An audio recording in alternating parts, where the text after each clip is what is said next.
الحمد للہ رب العالمین والصلاة والسلام علی سید المرسلین اما بعد فاعوذ باللہ من الشیطان الرجیم بسم اللہ الرحمن الرحیم۔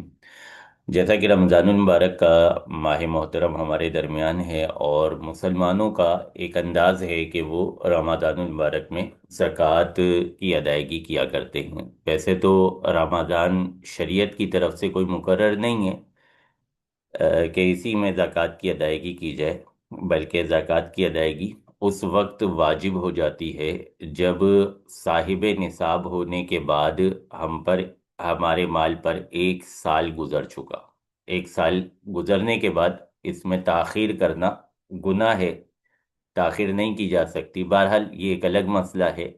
آج ہم نصاب کے حوالے سے بات کریں گے کہ ہم جس کو زکوٰۃ دے رہے ہیں اس کا صاحب نصاب نہ ہونا یہ ضروری ہوتا ہے۔ نصاب کے حوالے سے جو شریعت میں طریقہ مقرر کیا گیا ہے وہ 3 طرح سے ہے۔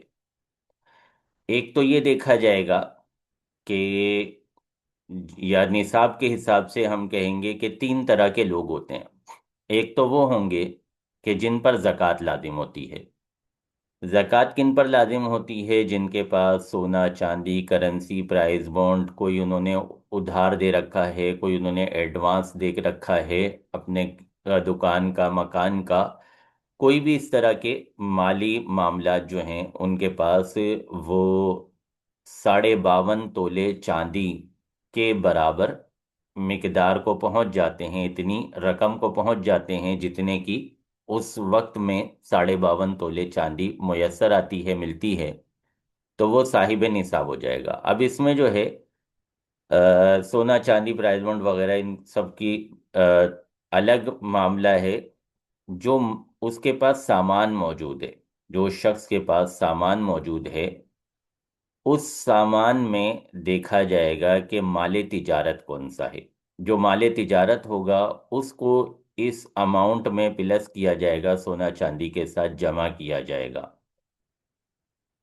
پھر یہ ایک ہو گیا طریقہ نصاب، صاحب نصاب ہونے کے حساب سے یہ ایک شخص ہو گیا جس نے زکوٰۃ دینی ہے۔ دوسرا شخص وہ ہے جس نے زکوٰۃ نہیں دینی، اس پہ زکوٰۃ لازم نہیں ہے۔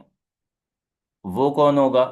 کہ جس کے پاس یہی سونا چاندی روپیہ پیسہ پرائز بانڈ، یا اس نے کوئی ادھار وغیرہ دیا ہوا ہے، کوئی ایڈوانس دیا ہوا ہے دکان کا مکان کا وغیرہ وغیرہ، یا پھر جو ہے مال تجارت اس کے پاس، یہ ساری چیزیں جمع کر کے 52.5 تولے چاندی کے برابر رقم کو نہیں پہنچتا، تو یہ شخص جو ہے وہ زکوٰۃ دے گا نہیں۔ اس پر زکوٰۃ واجب نہیں ہے، اس نے زکوٰۃ نہیں دینی۔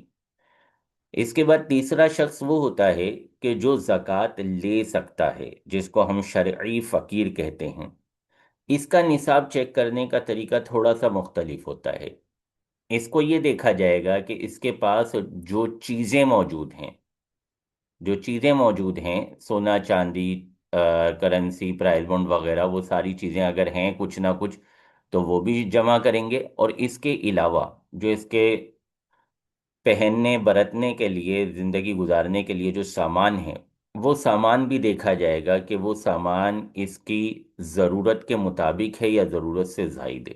جو ضرورت سے زائد سامان ہوگا اسے بھی جمع کر کے شمار کیا جائے گا کہ یہ 52.5 تولے کی قیمت کو پہنچتا ہے یا نہیں۔ اس کی مثال بہار شریعت وغیرہ کتب فقہ میں یہ بیان کی گئی۔ مثال کے طور پر ایک شخص نے اس کے پاس 2 جوڑے، ایک سردی کا جوڑا ہے اور ایک گرمی کا جوڑا ہے، تو یہ اس کی ضرورت ہو گئی۔ لیکن اس سے زیادہ جتنے جوڑے ہیں اس کے پاس، سوٹ ہیں اس کے پاس، جتنے زیادہ کپڑے ہیں اس کے پاس، یہ ضرورت سے زائد ہیں، ان کو یہاں پہ جمع کیا جائے گا۔ اسی طرح بستر ہے، بستر اگر وہ اکیلا ہے، فیملی والا ہے، جتنے لوگ ہیں اتنے بستر جو ہیں وہ اس کی ضرورت میں ہیں، اور اس سے زیادہ جو ہیں ان کو ضرورت سے زائد شمار کیا جائے گا۔ جوتے چپلیں وغیرہ پہننے کے لیے ہوتی ہیں، کھانے پینے کے برتن ہوتے ہیں، اس طرح آپ ہر چیز کو شمار کرتے چلے جائیں، تو جو ضرورت سے زائد ہوں گی